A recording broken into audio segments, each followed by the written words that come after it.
Blog Talk Radio. Boa noite, meus amigos. Estamos aqui novamente. Antes de tudo, deixa eu dar uns avisos, porque eu sempre esqueço os avisos. Então, anotei aqui para não escapar. O primeiro é que, na semana passada, ao dar os telefones para inscrição no curso de Paralaxe Cognitiva, que vai ser realizado aqui na minha casa, eu dei os telefones completamente errados. Né? Os telefones certos são 041 3262-0100 ou 041 9974-4443 com o senhor Eduy, E-D-U-Y. Repetindo, 041 3262-0100 ou 041 9974-4443. Aqueles que já estão inscritos, por favor, entrem em contato com o senhor Eduy, porque eu preciso do número dos seus passaportes. Outro aviso, na quarta-feira, 1º de agosto, às 19 horas, haverá na sede da E-Realizações, em São Paulo, na rua França Pinto, 498, o lançamento dos meus livros A Dialética Simbólica e O Futuro do Pensamento Brasileiro. O Futuro do Pensamento Brasileiro é uma reedição bastante aumentada do livro que foi lançado pela Faculdade da Cidade, eu creio que uns 4 ou 5 anos atrás. A edição está, acho que quase o dobro do tamanho.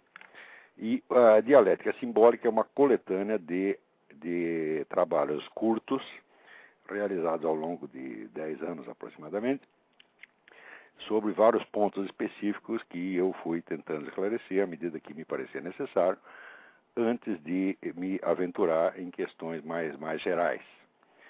Então, tem ali alguns escritos que, inclusive, já foram publicados em edições pequenas, como os gêneros literários, por exemplo, que depois desapareceram. Não tem, esses são livros que estão completamente esgotados há muitos anos. Então, esses livros estão reproduzidos, esses textos estão reproduzidos lá.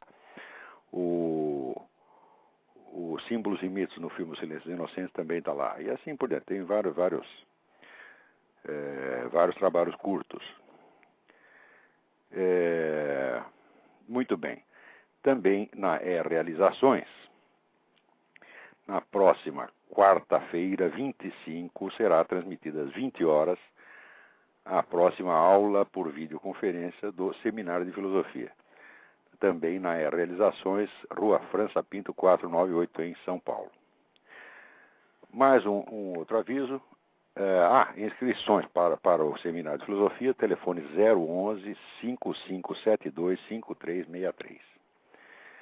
Um outro aviso, está sendo inaugurado aí um site muito interessante chamado www.faroldademocracia.org www.faroldademocracia.org. Eu tenho feito algumas gravações que são transmitidas por este site. A primeira já está no ar, vocês podem descarregar e ouvir, ou ouvir direto na internet, como queiram. Então, isso já está no ar. www.faroldademocracia.org. Ouçam lá e depois conversaremos sobre esse site mais na semana que vem.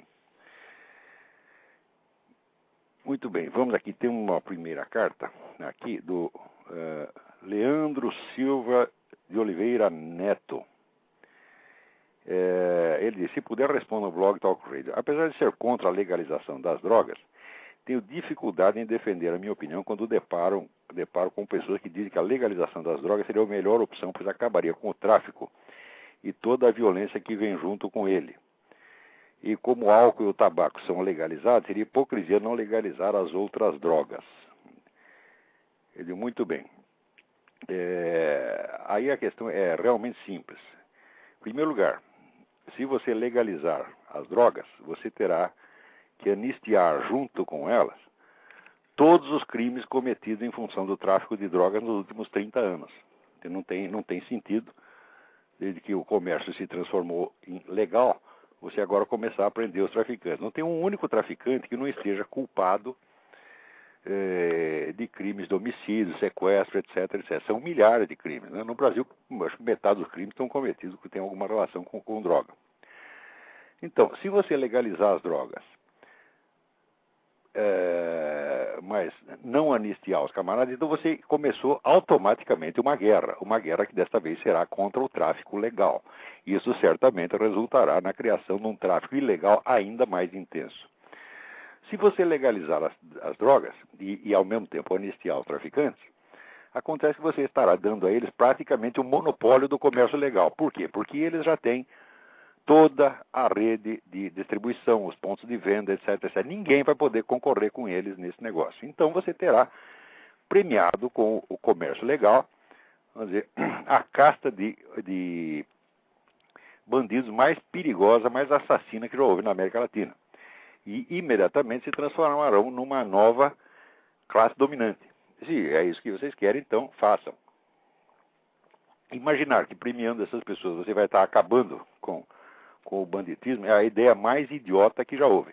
Em segundo lugar, quem disse que existindo um comércio legal você acaba com o comércio ilegal? Você não vê em tudo quanto é esquina, São Paulo, Rio de Janeiro, tem gente vendendo cigarro do Paraguai. Quer dizer, o comércio legal nunca foi obstáculo ao comércio ilegal. Essa ideia é uma ideia perfeitamente idiota e injustificada. Em terceiro lugar, vamos dizer, o grande interessado na legalização é o senhor Jorge Soros, que já está comprando metade da Bolívia, metade do território da Bolívia já está comprando, tá certo? Então, você percebe que o indivíduo ele quer entrar no comércio da droga, tá certo? Para isso ele vai ter, naturalmente, que entrar em acordo com o FARC, com os outros traficantes, como ele já está entrando. Então, o que você vai fazer? Você vai criar uma revolução na América Latina, criar instantaneamente, do dia para a noite, uma nova classe dominante. E as pessoas se tornarão, então, vamos dizer, aos capitalistas, tá certo? Pessoas respeitáveis, que então terão anistiados todos os crimes que têm cometido ao longo dos últimos 30 anos. Agora, se você legalizar as drogas, mas não anistiar os crimes, então começa a guerra. Em segundo lugar, a resposta a isso é também você verificar o que aconteceu na Holanda. Então, na Holanda hoje tem 30% da população inutilizada por drogas. O pessoal diz, não, legalizando as drogas vai diminuir o consumo, que nada aumentou muito. Junto com o consumo veio o banditismo. Da Holanda, o banditismo a quase zero, subiu pra caramba. Né? Então, todas as experiências realizadas isso até hoje são absolutamente desastrosas. Né? Agora, a comparação com o cigarro é inteiramente absurda. Você já viu um sujeito dizer que o camarada cometeu um crime, ficou louco, matou a mulher porque ele fumou um cigarro Hollywood, ficou louco, estrangulou a mulher? Você já viu isso? Né? O cigarro não provoca um comportamento antissocial, e a bebida só provoca um comportamento antissocial em casos absolutamente patológicos. A bebida em si não causa nenhum comportamento antissocial, mas a cocaína causa. Quer dizer, a cocaína bloqueia de funções perceptivas importantes e faz com que o indivíduo se torne amoral automaticamente. Você cheirou a cocaína, no instante seguinte ele tem a impressão de que ele é o super-homem, de que ele pode tudo, de que ele está acima do bem e do mal. Esse é o efeito imediato de uma cheirada. Não é efeito cumulativo. Agora, álcool, para chegar a fazer um dano desse, o sujeito vai beber durante muitos anos muita coisa. Tá certo? E existem pessoas, vamos dizer, muitas pessoas que bebem bastante e que continuam tendo uma conduta social perfeitamente normal. O que com a cocaína é impossível. Porque o efeito, vamos dizer, de psicológico antissocial da cocaína é imediato. O sujeito cheirou a primeira vez, ele já está com as ideias esquisitas na cabeça. Ele já acha que pode, faz, acontece. Né?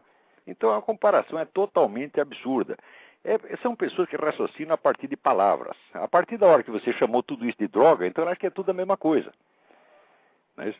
Agora, até com relação ao cigarro, isso aí é absurdo. O sujeito diz, o cigarro faz mal. Eu digo, olha, pera um pouquinho. Se você pegar 20 marcas de cigarro, você vai encontrar 20 composições químicas completamente diferentes. Então, se quando ele diz o cigarro faz mal, ele está falando que um universal abstrato chamado cigarro tem um efeito químico. Eu digo, um universal abstrato não pode ter efeito químico algum. Quer dizer, só o que pode fazer mal, mas é esta substância, esta combinação específica, né, de substâncias que tem este efeito. Tá certo? E, aliás, essas pesquisas todas com relação a cigarros é tudo uma empulhação. Tá certo? Tem o antitabagismo é a indústria mais porca, mais canalha que já apareceu no mundo, porque é tudo falso. Aqui nos Estados Unidos, por exemplo, eles alardeiam que morre 400 mil fumantes por ano. É verdade, morre 400 mil fumantes por ano. Acontece que eles moram exatamente na mesma idade do restante da população. Esse negócio de que o cigarro vai diminuir a sua vida em média 2 anos, 3 anos, isso é tudo furado. Você acompanha num site chamado www.forces.org e você vai ver lá vamos dizer, as pesquisas que não são divulgadas. Porque organizações como a ONU, como a Organização Mundial de Saúde, são organizações criminosas que estão aí só para tirar dinheiro dos governos, tá certo? E não prestar serviço nenhum, tá certo? Então, tá lá as pesquisas que eles mesmos fazem e eles não divulgam. Eles só divulgam o que coincide com a causa antitabagista. Por exemplo, esse dado que eu acabei de lhe dar, a respeito da mortalidade de 400 mil por ano, isso aí é da própria Organização Mundial da Saúde. Então, isso eles colocam só na publicação técnica. Né? Quer dizer, a idade dos caras, que é idêntica à idade dos outros, né, da média da população, eles guardam para publicação técnica. E para o povo, eles dizem, morre 400 mil fumantes por ano. Esse é todo um monte de bandido. Né? Ai, ai, ai. Vamos ver aqui. O que mais? Aqui, Davi Carvalho. Na Folha Ilustrada de sábado estava propagando essa nova onda de livros ateus militantes que agora chega ao Brasil, trazido com as obras de Hitchens e do nosso amado Dawkins. Outro dia, em uma livraria, viu o tal Livro Negro do Cristianismo. Ora, é exatamente como eles fizeram no dia seguinte, eles fizeram o Livro Negro do Capitalismo. Saiu o Livro Negro do Comunismo, eles imediatamente têm que ter uma contra-propaganda, né? Porque para eles é tudo propaganda. Então, para alcançar uma quota, vamos dizer, de mortos no capitalismo semelhante ao comunismo, o que eles fizeram? Atribuíram ao capitalismo, primeiro, todos os mortos da Guerra Civil Espanhola. Segundo, todos os mortos da Segunda Guerra Mundial. Falaram, assim é fácil.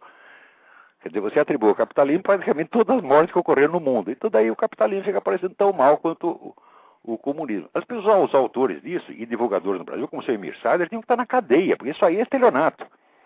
Eu não li ainda o Livro Negro do Cristianismo, mas eu posso apostar que foi feito na mesma base. Eu vou comprar essa droga e vou examinar. Agora, eu já estou com o saco cheio de denunciar esta coisa e ver que essas coisas passam impunes. Porque isso aí é propaganda enganosa.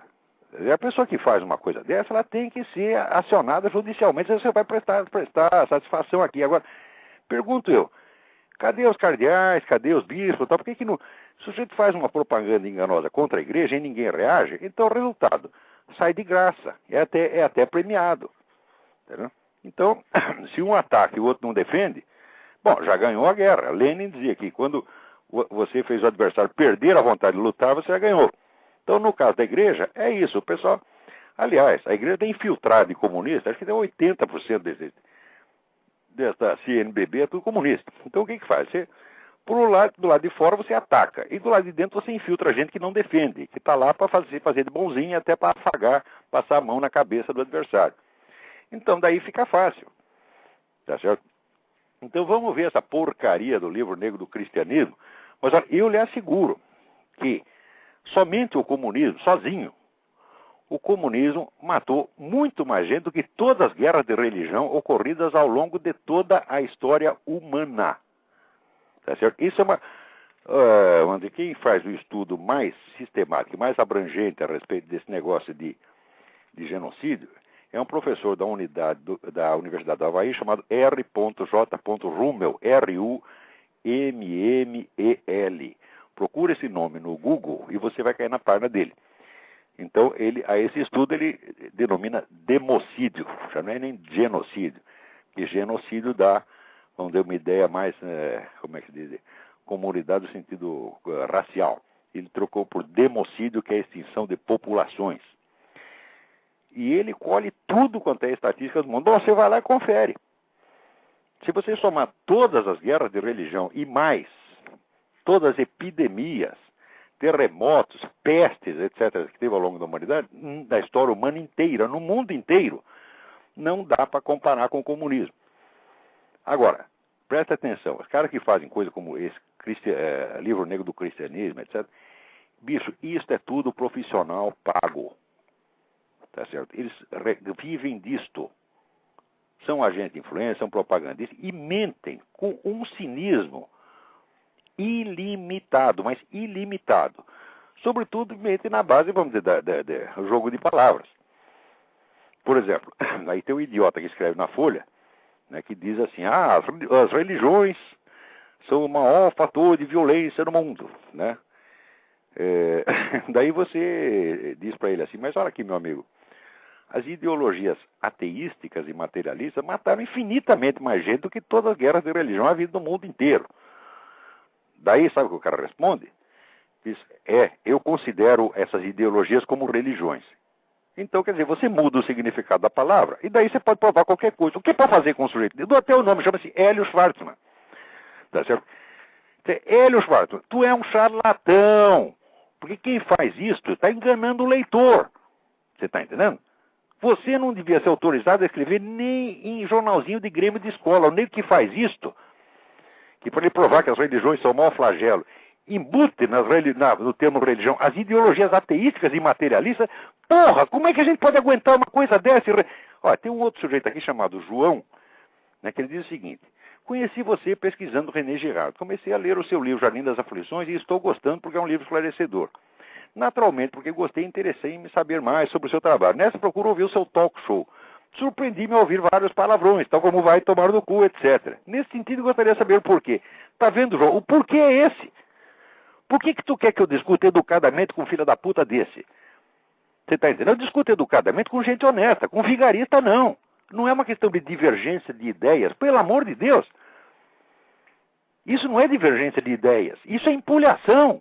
E o cara sabe que é empulhação. Quer dizer, olha, eu já tenho examinado, lido e enfrentado essa gente faz anos. Só que é o seguinte, meu saco estourou. Eu fui educado até onde dava. Não dá mais. Você tá entendendo? Então, o que é para fazer com esse artigo? Esse Hélio Schwartzman, pega esse artigo e enfia no cu. Isso é a coisa mais educada que eu posso dizer para ele. Né? Eu não vou aceitar discussão educada, mas de jeito nenhum. De jeito nenhum. Porque a especialidade dessa gente é a coisa pérfida. Por exemplo, você escreve um artigo muito educado e menciona você, e no meio lá acusa você de nazista ou de homofóbico. Te acusou de 2 crimes. Você quer que eu responda o quê? Tá? Nazista é a puta que eu pariu. Homofóbico é o cu da sua mãe. Eu não posso dar uma resposta educada a 2 falsas imputações de crime, e eu também não posso processar individualmente todos os canalhas que fazem uma coisa dessa. Então, responder educadamente a isto é você legitimar a prática de um crime contra você mesmo. Ora, eu nunca acusei ninguém de crime que eu não pudesse provar.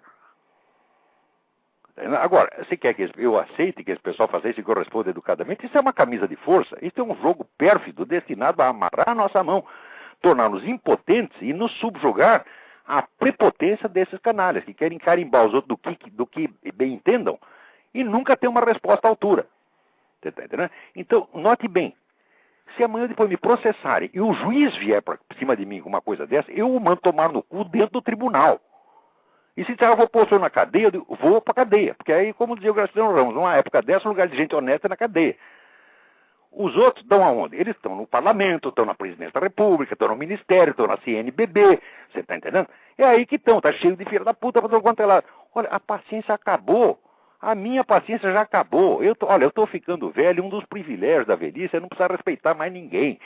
O sujeito não vai chegar para mim e dizer, né, respeito os meus cabelos brancos, ou respeito os meus pentelhos brancos. Ah, pô, eu já estou velho, eu não quero manter paciência com essa porra, pô. Porque quando eu era jovem, eu era educado, tá entendendo? Mesmo quando a pessoa falava absurdo, eu era um cara humilde, eu respondia tudo. Por quê? Porque eu era jovem. Agora não sou mais. Eu respeitava os mais velhos, agora não há mais velhos para respeitar, você tá entendendo? Quando tem velho, só tem velho canalha. Você tá entendendo? O que é isso? Aparece o seu Marco Aurélio Garcia, tá lá cheio de cabelo branco. Vou respeitar os cabelos brancos desse merda? O que é isso, porra? Esse sujeito tá lá, mora aquele bando de jeito, o nego fica fazendo lá top e o outro fazendo fuque. E quer que eu respeite? Quer dizer, mandar tomar no cu um nego desse é ser demasiado atencioso. Porque era para lhe dar uns tapas na cara, uma cuspida no olho. Você tá entendendo? Olha, tem gente aí na linha, vamos ver. Alô? Alô, Olavo? Eu? Olavo, Rafael aqui de Salvador, tudo bem? Tudo bem, Rafael? Olavo, mudando aí um pouco de assunto, eu tô lendo aqui o livro Ética Nicômaco, cheguei ao seu final, e ele fala sobre... Qual que é? Peraí, eu não entendi o... O livro de Aristóteles sobre a ética. Ah, sim. Aí, no final, ele fala da contemplação, e eu li um texto seu sobre a contemplação amorosa, eu queria que você comentasse aí em que medida os conceitos se aproximam e se distanciam, e uma outra coisa, que você comentasse aí a morte da CM, E eu vou sair da linha porque, para não gastar a ligação aí, tá? Faz muito bem. Aliás, as pessoas que ligam, eu peço, por favor, ligam, faz a pergunta e sai da linha para não ceder lugar para os outros. Né? Senão atrapalha. Então, faz muito bem. Obrigado pela sua pergunta, vou tentar responder brevemente. Beleza, tchau. Tchau, tchau. Então, muito bem. Aristóteles coloca a atividade contemplativa, cognitiva, de tipo contemplativo, no topo da inteligência humana, mas, em parte alguma, ele fala algo sobre a técnica, sobre o conteúdo mesmo da experiência contemplativa. Esse texto meu, que se chama Da Contemplação Amorosa, que todos podem encontrar no meu site, tá certo? Ele esclarece um pouco mais das condições intelectuais e psicológicas requeridas para o conhecimento contemplativo. Agora, fala contemplação, o pessoal já pensa um negócio místico, então não é bem assim. Eu talvez num outro programa eu possa até explicar isso com mais atenção. Mas de qualquer modo, veja, uma distinção elementar. Você pode fazer facilmente essa experiência. Você deita na sua cama, fecha os olhos, tá certo? E começa a prestar atenção nos ruídos, todos os sons que chegam até você. Se ouve uma buzina, se ouve um passarinho cantando, o ronco da geladeira, etc, etc.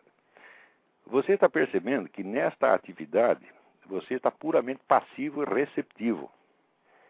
Agora, em seguida você pode fazer um outro exercício para você contrastar.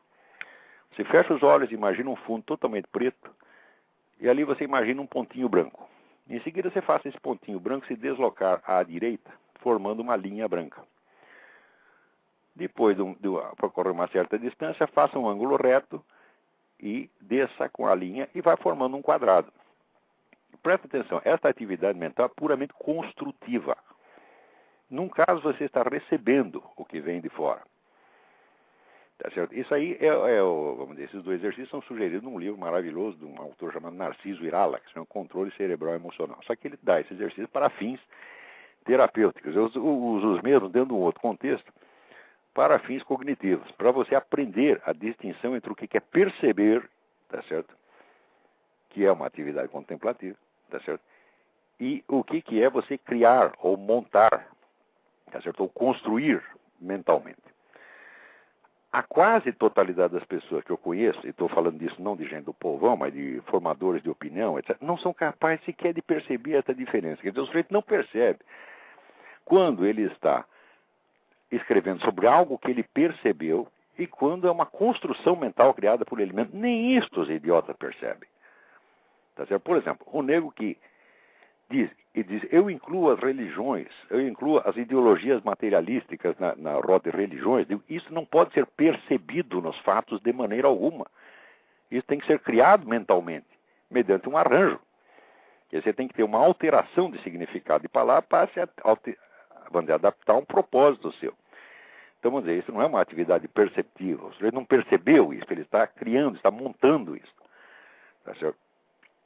Ora, ao longo do tempo, tá certo? Você começa a ver que muitas coisas que normalmente nós aprendemos por método construtivo, mais ou menos, como você monta uma demonstração geométrica, ou como você monta uma figura geométrica, muitas dessas coisas, depois de você tê-las montado por este método geométrico construtivo, aí você pode contemplá-las. Do mesmo modo, vamos dizer que o arquiteto que constrói um edifício, uma obra de arte, uma catedral, por exemplo, depois de construído, ele pode contemplá-la toda de uma vez, tá certo?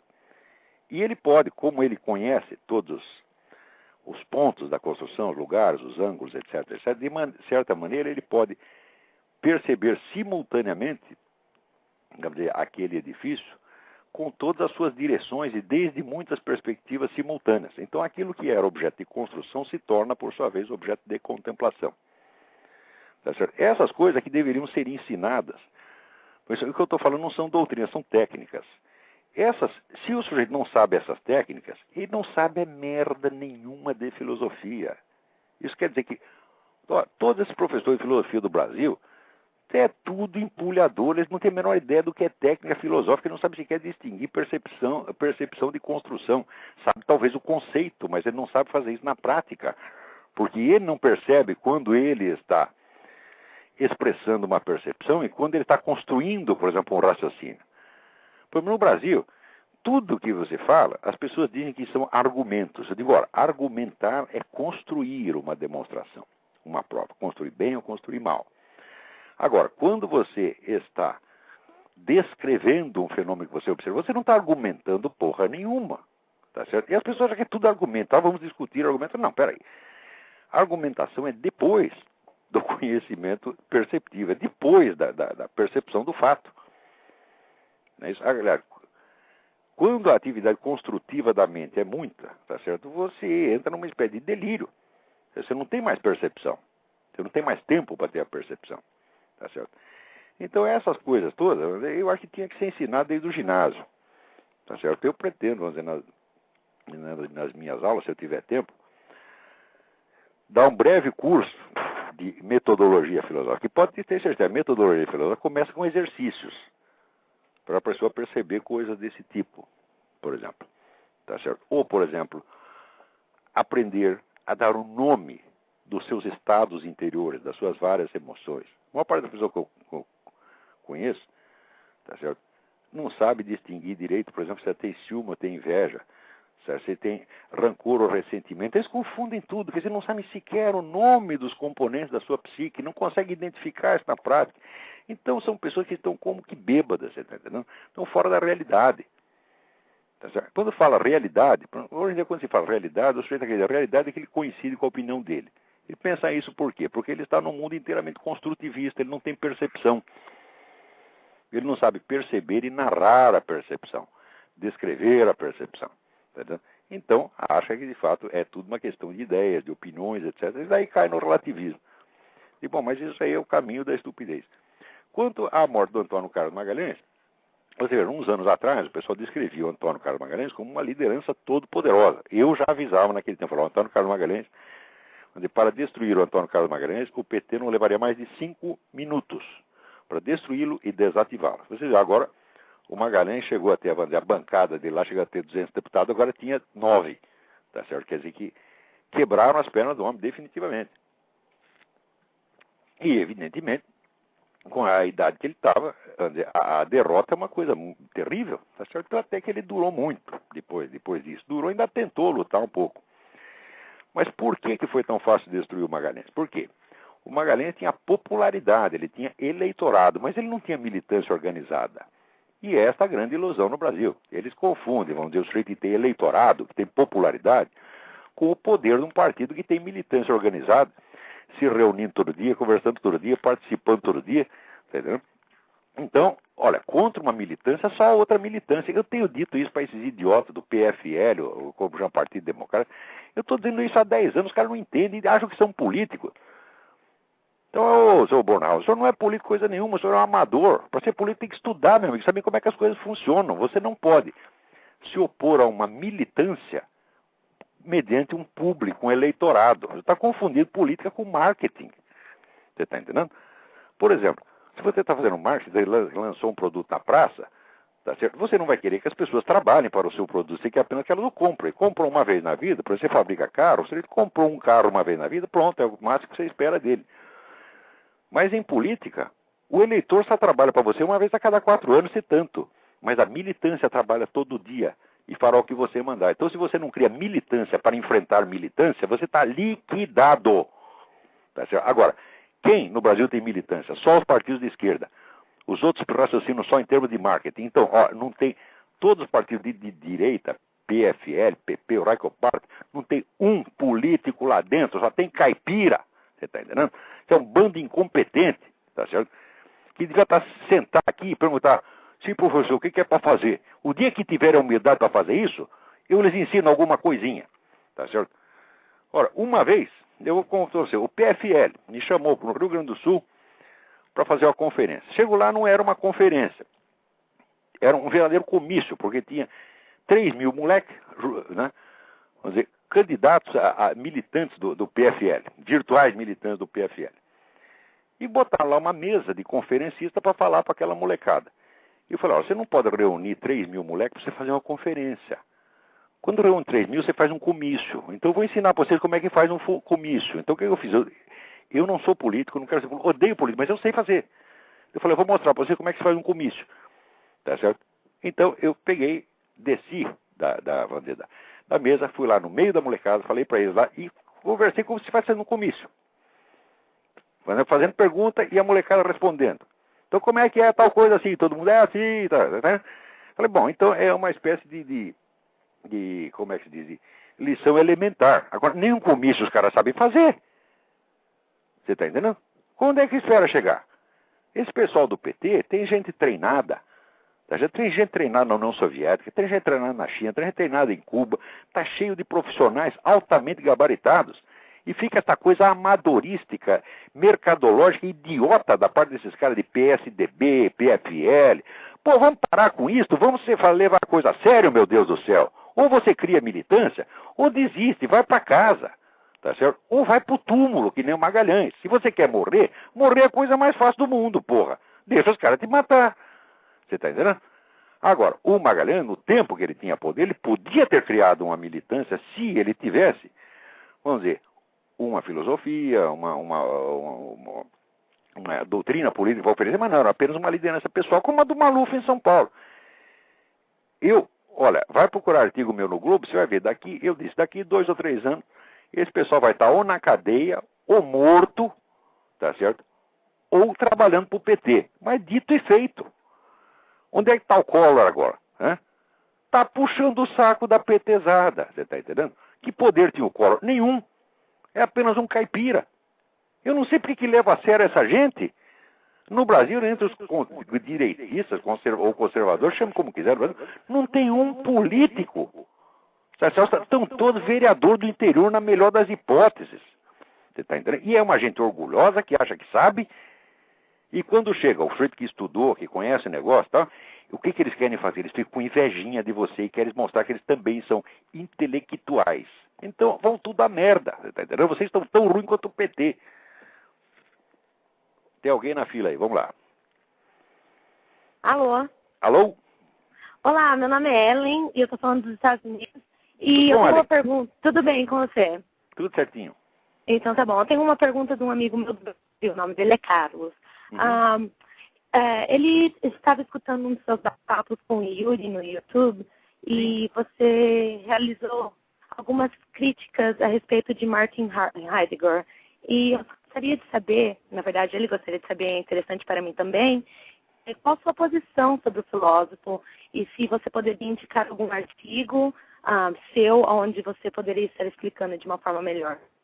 Eu só gostaria de deixar claro que não é nenhuma crítica, a gente só gostaria realmente de saber qual a sua posição a respeito do filósofo. Obrigado pela pergunta, Ellen. Vou tentar responder. Olha, essa questão do Martin Heidegger eu analisei muitas vezes em aula, deve ter gravações. Eu nunca escrevi, tá certo, a esse respeito, tá certo? Mas,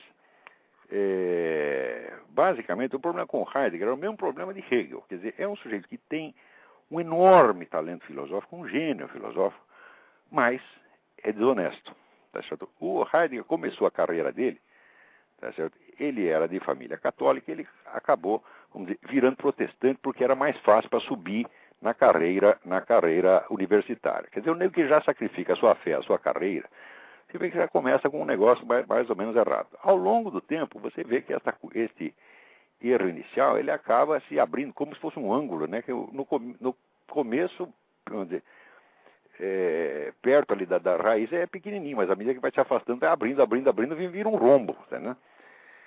E o rombo aí do Heidegger, vamos dizer, toda esta questão que ele fala, vamos dizer, sobre o ser, a ideia de que o ser foi abandonado, tá certo, pela filosofia ocidental desde os pré-socráticos, e que o pessoal só falava dos entes. Em primeiro lugar, isso é mentira. Isso realmente não é assim. Tá certo? É mais ou menos uma crítica que depois, em outros termos, o próprio René Guénon faria. Tá certo? Então, em primeiro lugar, esse é um julgamento injusto de toda a filosofia ocidental. Segundo, quando o nego diz, olha, Durante 2000 anos toda a filosofia esteve errada, todo mundo errou, e agora eu vou apresentar o certo para vocês. Já é para começar a desconfiar um pouco, por quê? Porque filosofia é uma tradição. Quer dizer, você vai tendo uma espécie de efeito acumulado e você tem que raciocinar em cima do que os seus antecessores fizeram. Você não tem como derrubar tudo. E o Heidegger, vamos dizer, é um dos grandes pais desse negócio que hoje se chama o desconstrucionismo. Tá certo? Então, o desconstrucionismo consiste no seguinte, consiste em você derrubar todos os pilares do conhecimento e daí sobra em cima o quê? Sobra a vontade do Führer. Mais ou menos como Nietzsche, né? A transvaloração de todos os valores. Você derruba todos os valores, então não tem mais valor. Então agora só tem o quê?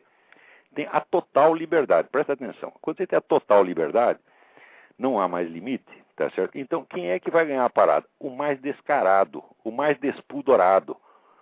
Sempre vai aparecer algum Hitler, algum Fidel Castro e vai botar o pinto na mesa e dizer quem manda é ele. Tá certo? E é para isso aí que o seu Heidegger contribuiu. Tá certo? Quem faz umas análises muito boas de Heidegger é o Eric Voegelin, né? Voegelin. Procure esse autor, tá certo? E você verá ali as observações arrasadoras. Eu vou tentar escrever algo mais, pegar nas minhas aulas, as coisas que eu já fiz e voltar a isso, tá certo? Lamentavelmente, no nosso programa nós temos um limite, assim, o máximo que dá para dizer é isso aí. Muito bem. Agora, aqui, o Silvio Camargo manda aqui um escrito de um amigo dele, chamado Lucas Mafaldo, sobre a política americana, Bush e os neoconservadores, entre a direita e a esquerda.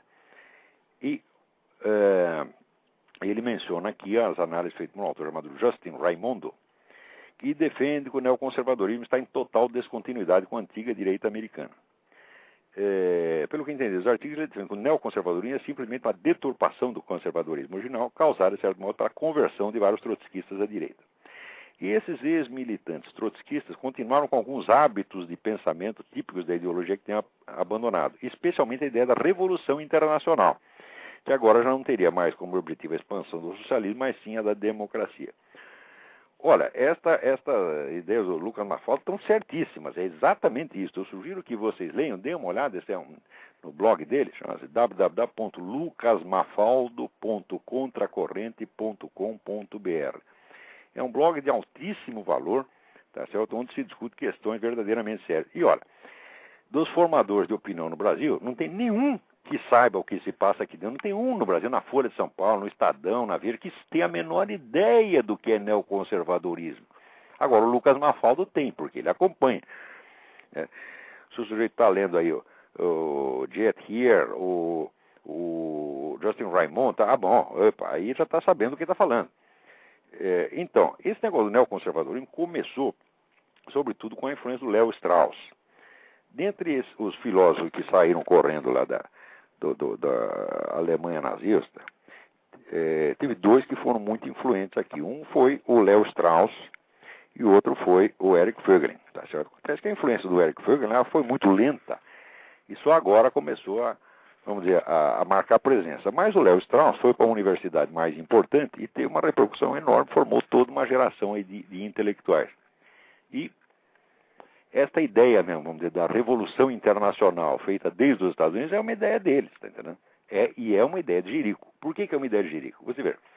Então, quando teve o 11 de setembro, né, o 11 de setembro foi um efeito, vamos dizer, foi causado por uma onda anti-americana que já havia fazia 10 anos. Essa onda anti-americana parte daqui de dentro mesmo. Parte dos Ted Kennedy, Nancy Pelosi, Michael Moore, essa gente toda. Quando teve aquele ataque, o que o sujeito inteligente faria no lugar do George Bush? Fala, é a hora que eu tenho, é a oportunidade que eu tenho para liquidar esse bando de traidores. Eu tinha que ter chamado os caras à responsabilidade naquela hora e liquidar o inimigo interno primeiro, que é o que se faz numa guerra. Numa guerra você não vai entrar numa guerra com um país dividido. Você primeiro liquida o inimigo interno e daí tu vai para a guerra. O Bush fez o contrário, ele quis simular uma unidade nacional, né, como se, vamos dizer, esse pessoal todo do Partido Democrático fosse gente muito patriota, certo? E fazer a guerra lá no Iraque, para espalhar a democracia no mundo, conforme estava a ser recomendado pela escola aí do Léo Strauss. Resultado, tá certo? Ele não ganhou o Iraque, tá certo? E os Estados Unidos hoje está pior do que antes, porque o poder dessa turma, o poder dos traidores, cresceu demais, tá certo? Se ele fez isso por burrice ou por estar comprado por eles mesmos, eu não sei. Por quê? Porque tem um elemento aí que se chama CFR, Council on Foreign Relations, que é o órgão, vamos dizer, o órgão pensante do globalismo americano. Globalismo e, portanto, no fim das contas, anti-americanismo.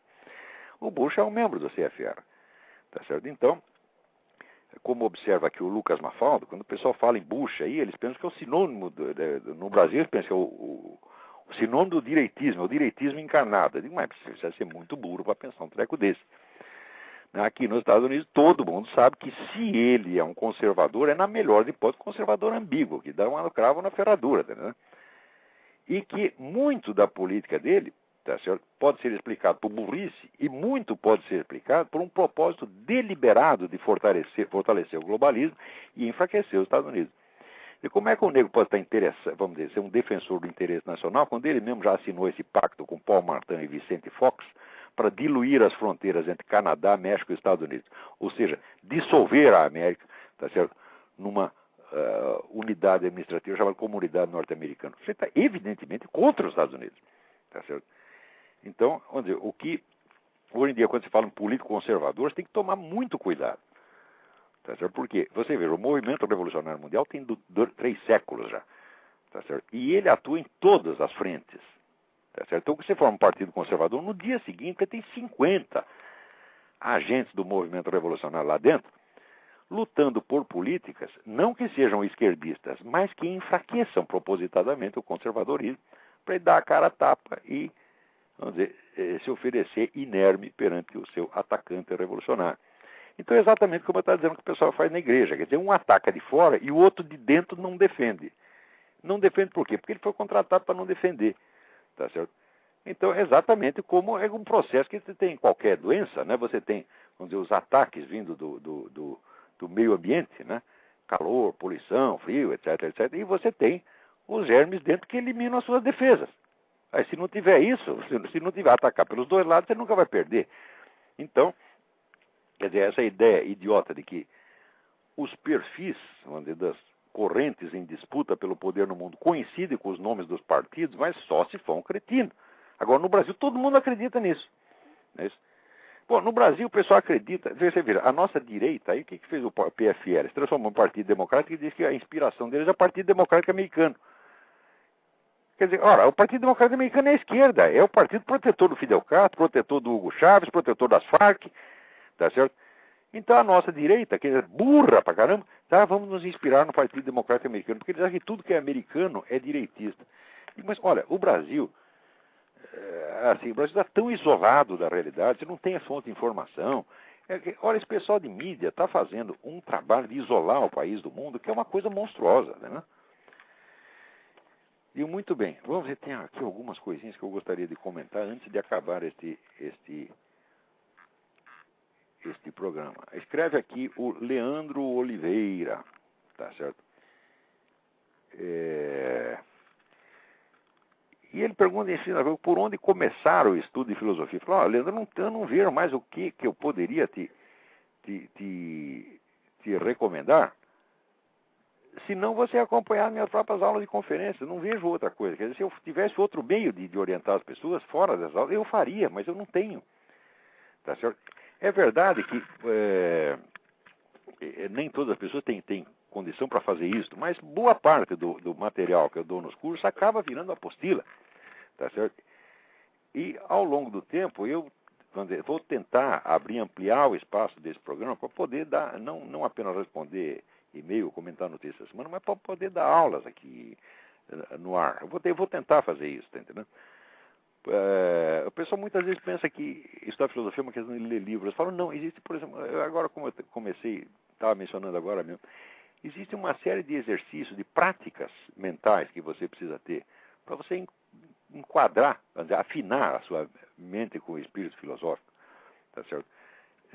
Isso é desconhecido, de fato, nos cursos de filosofia. As pessoas não têm a menor ideia do que é isso, né? Agora, em matéria de leituras, o que eu sugiro é o seguinte: você pega todas as obras de um filósofo particular, Platão, e vai lê Platão por 4, 5 anos. Não importa se você tiver dificuldade para entender, Vai e persiste. Quando você achar que você está confuso, você vai estar muito mais, a sua cabeça vai estar muito mais organizada do que qualquer outra pessoa em torno. Vamos lá, tinha outra pergunta aqui.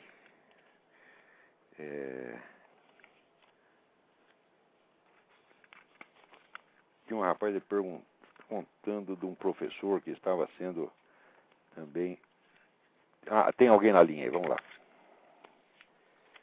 Alô? Alô? Alô?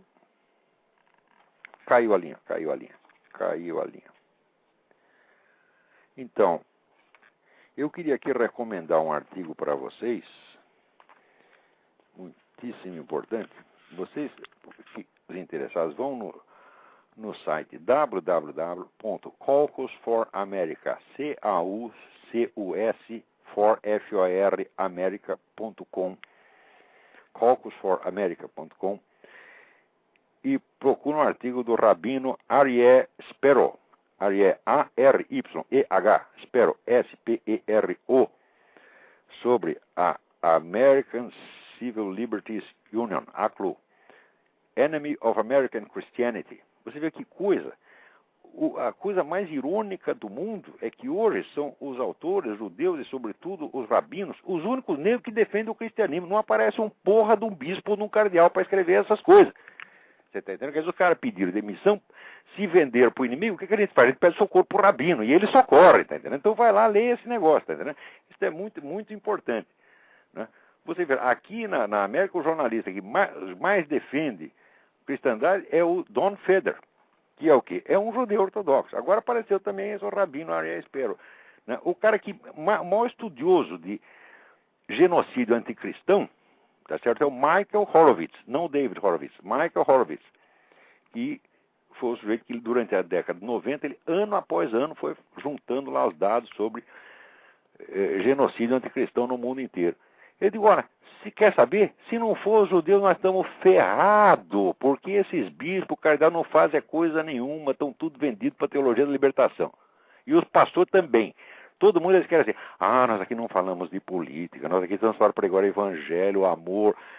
Tu é um vendido, tá? Então trabalha para o Satanás, rapaz, para com essa coisa. Quer dizer, tu não defende o teu irmão que está sendo lá assassinado e vem me falar de cristianismo? O que tu quer é sombra e água fresca, tu quer coletar o dízimo e ficar aí falando do amor, da caridade. Tá? Que porra é essa, pô? Vocês não têm vergonha na cara? Vamos lá. Alô? Alô? Quem está na linha? Alô, caiu de novo. Tem alguém tentando ligar aqui. Agora, atenção, tem outra carta. Meu nome é Cássio, tenho 18 anos, entrei no curso de Ciências Sociais pela Universidade Federal do Paraná. Recentemente, durante o mês de abril desse ano, pude viver um caso que deixou bem claras as pretensões dos movimentos sociais supostamente defensores das minorias oprimidas. As aulas de História do Pensamento Econômico eram ministradas por um professor doutor em Economia que também atua como economista. Nessas aulas, inevitavelmente, o tema da propriedade privada se tornou um motivo de discussões, quando o professor fez uma breve menção à invasão da propriedade pelo MST. O professor, por expressar de maneira muito sutil sua posição liberal em relação ao assunto, foi rechaçado em tom intimidador por alguns dos alunos associados a partido político de esquerda do MST. Olha o que eu estou dizendo, você começa com conversa educada, você se ferra. Você está entendendo? Olha, eu discuti com gente do MST, eu fiz uma assembleia inteira do MST calar a boca, porque eu os mandei calar a boca. Falei, cala a boca, burro, os caras ficaram tudo com medinho, você está entendendo? Agora chega lá o professor com nhenhenhen, com essa boiolice de doutrinas liberais, os caras te sobem em cima. Seja homem, rapaz, pô, enfrenta os caras. Que é isso? Bom, vamos lá. O professor foi rechaçado em tom intimidador por alguns alunos associados a partidos políticos de esquerda e apoiadores do MST. A partir desse dia, boicotes começaram a ser realizados às aulas de História do Pensamento Econômico. E os poucos alunos dessa ala esquerdista que ainda compareciam à aula adotaram uma postura hostil ao professor. Foi então que, em uma das aulas, o professor, ao relatar a visão de economistas clássicos sobre o homossexualismo, adicionou o comentário pessoal de que o homossexualismo é uma degradação do homem. Esse foi o estopim para que, na aula seguinte, os alunos associados aos partidos de esquerda, juntamente com uma colega associada ao movimento GLBT, interrompessem a aula e dessem início a uma sessão de acusações ao professor. As acusações foram feitas da maneira mais rude possível e os alunos chegaram ao ponto de falar para o professor que ele não tinha cérebro para entender suas reivindicações por respeito à comunidade GLBT. A discussão foi longa e o professor foi até uma coisa racista. O negócio começa assim. Primeiro você é reacionário, depois você é homofóbico, depois você é racista, depois você é nazista, depois você é o culpado por Auschwitz. Então o que tem que responder para esses caras? Vai tomar no cu. Você vai responder educadamente e dizer, não, meu filho, eu não sou. Tenha dó de mim. Não pode, porra. Não pode. Quer dizer, esse professor certamente não é nada disso, mas é um molenga. Você entende? É por isso que acontece. É o que disse, olha, quem disse foi muito certo foi o Donald Rumsfeld. A fraqueza atrai a agressividade. Você está entendendo? Eu já vi tanto jornalista, amigo meu, cara que se recusa à luta ideológica, se recusa a denunciar o comunismo e fica só com essa conversinha de corrupção, de dinheirinho, etc.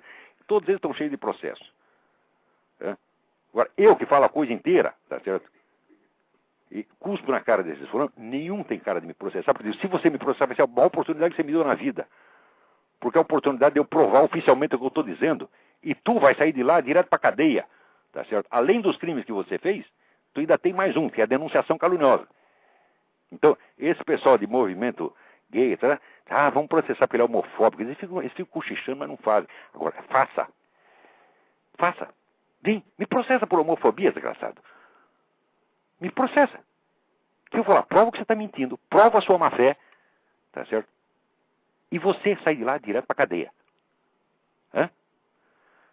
Então, o que é isso? Então, quer dizer, nazista é a puta que eu pariu, homofóbico é a puta que eu pariu, tá certo? E não me venha pedir para ser educado, porque se você me imputa um crime, e eu digo apenas que sua mãe é puta, que não é crime, eu estou te acusando de coisa mais branda. A minha acusação é mais branda do que a sua. Então, dobra a língua, engula essa língua, desgraçado. E é assim que esse professor tinha que fazer. O dia que vocês começarem a responder a criminosos, na linguagem com que se fala criminosos, tá certo? Eles vão ficar mais bonzinhos, tá? Agora, veja aqui, no caso, depois disso, o professor se retratou e falou que não voltaria mais a fazer esses comentários, mas que ele já possuía conceitos sobre o homossexualismo e não preconceitos, e não teria como reformular a sua consciência. Quer dizer, o sujeito que está falando com seriedade, ele ainda é obrigado a pedir desculpa.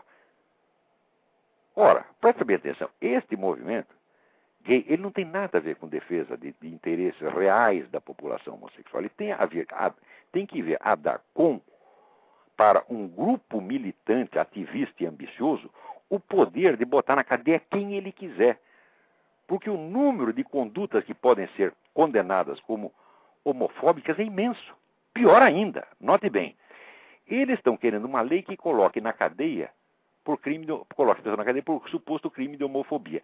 Antes da lei ser aprovada, eles já processam a pessoa por crime de homofobia. E entre outros crimes de homofobia, existe o de se opor à promulgação da lei. Isso é nazismo em estado puro. Quer dizer, você propõe uma lei e a lei já criminaliza quem é contra a aprovação da lei. Você já viu isso? Quer dizer, a discussão da lei já é criminalizada pela lei mesma. Ora, e vocês caem nesse engodo e querem discutir educadamente com o sujeito que faz isso. Quem propõe isso é criminoso, bandido, é mente perversa. Você está entendendo? Perversa não por causa do homossexualismo.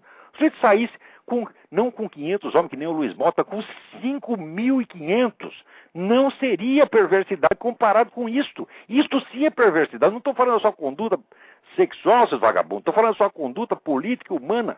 Tá certo? Eu não tenho nada a ver com quem você transa, tá certo? E nunca abri minha boca para criticar ninguém por ter transado com esse ou aquele. Mas espera aí. Vocês inventaram uma lei que já criminaliza quem a discute? Ah, não. E ainda dizer que vocês são minoria perseguida? Vocês são perseguidores, nazistas, totalitários, bandidos, criminosos. Não tenho nem um pouco respeito por vocês, não.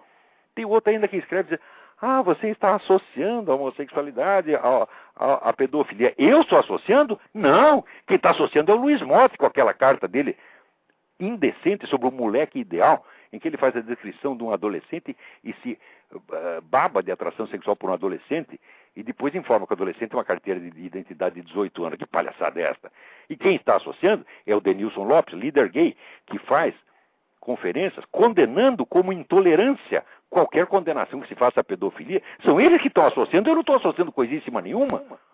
E para mim eu sei a diferença. Eu sei a diferença entre uma relação homossexual entre gente adulta e com um moleque. Agora, vai explicar isso para Luiz Motti e vai explicar isso para o Denilson Lopes.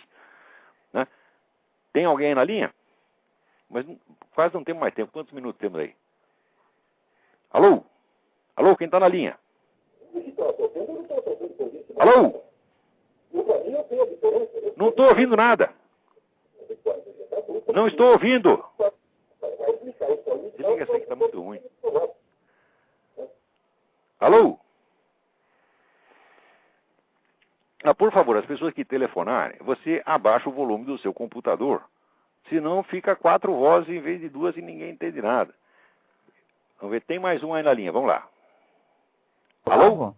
Eu? É André Porto Alegre. Oi, tudo bem? Tá ouvindo? Tô ouvindo. Tá. Faz horas que tu não vem para Porto Alegre. Eu não posso sair daqui, rapaz, porque sabe que o sujeito entra aqui nos Estados Unidos com visto de jornalista. Se ele sair, ele tem que fazer a papelada tudo de novo. Eu sou aqui prisioneiro do tio Sam. Tudo bem. Olha, uma questão que eu gostaria de falar contigo é o seguinte. O ano passado, em julho, um jornalista chamado Jorge Serrão, eu não sei se tu conhece. Conheço. Pois é, ele colocou no blog dele o seguinte, que a eleição presidencial do Brasil já foi decidida. Isso em julho do ano passado.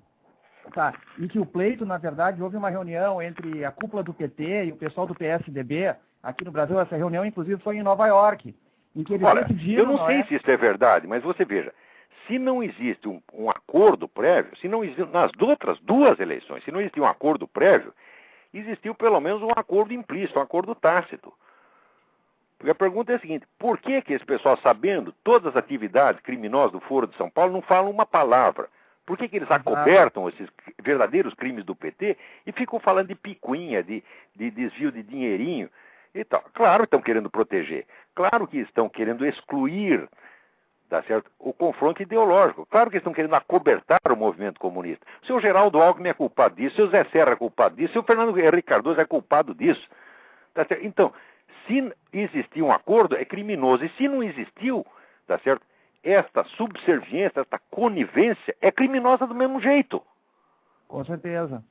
Tá certo? Então, não é preciso conjecturar que houve uma conspiração. Eu digo, olha, se não houve, é pior ainda. Porque se o nego não combinou nada, mas ele fez tudo que o outro quer que faça, então ele fez porque ele é um puxa-saco compulsivo, você está entendendo? Então, você bota um candidato e como opositor dele, você pode puxa-saco dele mesmo. Eu digo, o que é isto? Isso é eleição de carta marcada. Com certeza. Inclusive, isso foi tramado pelo Centro Tricontinental, que representa a nobreza econômica da europeia. É muito possível isso, porque você veja, o Brasil é o país mais subserviente à política globalista que tem no mundo. O Brasil não passa uma lei que não venha ditada pela ONU. E agora, presta bem atenção, agora houve essa crise aérea, e o que o pessoal está propondo? Uma intervenção internacional. Exato. Ora, inclusive, isso tudo não foi montado para facilitar uma intervenção internacional, então é muita coincidência. Agora, eu digo, 10 anos antes da eleição do PT, eu digo, você quer ver o que é entreguismo? Vote no PT. Põe o PT no governo e ele vai entregar tudo, como já está entregando. Inclusive o CFR está por trás disso. A esquerda latino-americana trabalha para o esquema globalista internacional, isso é uma coisa óbvia. O Conselho de Relações Exteriores dos Estados Unidos, inclusive, está por trás disso. Não, o CFR mete a mão em tudo, você está entendendo? Inclusive, eles estão por trás do Fórum de São Paulo, né? Eles fazem não tem a menor dúvida, não tem a menor dúvida. O pessoal de lá mantém muito boas relações com as Farc. Gente do CFR já fez várias viagens para a Colômbia, teve conversações muito simpáticas com as Farc. Nós temos que começar a esclarecer isso, nós temos que fazer que nem o americano faz. Entendeu? O americano vasculha tudo, descobre tudo e conta tudo. Agora o pessoal aí no Brasil só tem curiosidade quando é coisa de dinheiro. Exato. Parece que o dinheiro é mais precioso do que a vida humana, está entendendo? Quer dizer, esse pessoal de Farc então, estão sendo responsáveis hoje, através do Comando Vermelho, do PCC, pela morte de 40, 50 mil brasileiros por ano. Ninguém liga para isso. Agora, quando desvia um dinheirinho, todo mundo fica assustado. Ou o ministro faz top, né? Quer dizer, não é porque esse Marco Aurélio Garcia não deve ser punido porque ele fez top. Ele deve ser punido porque ele é o Marco Aurélio Garcia. Tá certo? O fato de ser o Marco Aurélio Garcia já deveria ser proibido. Ninguém pode ser o Marco Aurélio Garcia. Tá entendendo? Então, É isso aí, quer dizer, eu não sei se o Serrão tem razão com relação ao fato, mas ao espírito, o significado, sem dúvida que tem. E sim, mas a coincidência é o seguinte, ele relata esse fato e por coincidência estava o José Serra em Nova York, eles estavam lá. Todos eles, o Aécio Neves, que é o futuro presidente da República, segundo a visão dele, não é? Estavam todos reunidos em Nova York. Mas veja, que esta elite globalista decida os destinos do mundo é natural, porque eles acham que eles são os governantes do mundo, eles acham que são os iluminados, eles sabem tudo, está entendendo? Quer dizer, há 50 anos só fazem cagada uma atrás da outra, só coisa horrorosa, está entendendo? Mas tem dinheiro no bolso e acha que pode, faz, acontece, está entendendo? Junta essa gente mais Jorge Soros, fala, pronto, estamos liquidados. Nós estamos na mão de não é mais cientista louco, é milionário louco. Porra, tá entendendo? Gente muito perigosa, eu diria. Perigosa porque acha que sabe. Você vê, ninguém pode decidir os destinos da humanidade. E assim, nem num país. Todo mundo quer soluções globais para tudo. Ninguém tem cabeça para isso, meu Deus do céu.